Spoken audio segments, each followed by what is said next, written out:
Hey guys, what's up? In this tutorial we're going to teach you how you can add bullet points to your bulleted lists or numbered lists on Figma.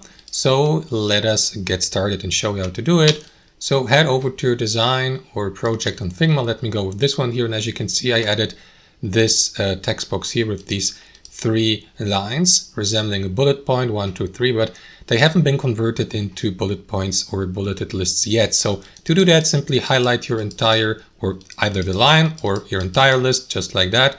And what you want to do after that is click into that Figma icon in the top left corner, hover your mouse over text, and from that list here to the right, select either the bulleted list or a numbered list.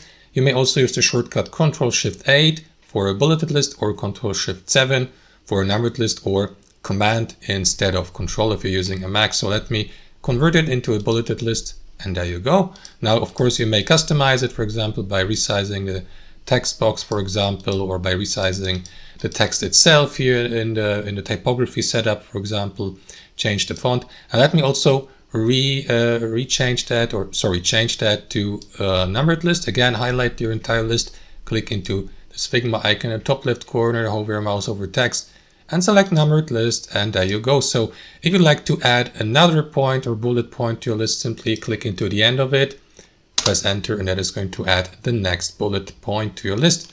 You may also switch to the next sub bullet point by pressing tab, and again, and that way create sub bullet points. And that's it, guys. That's how it works. Thanks for watching, and have a wonderful day.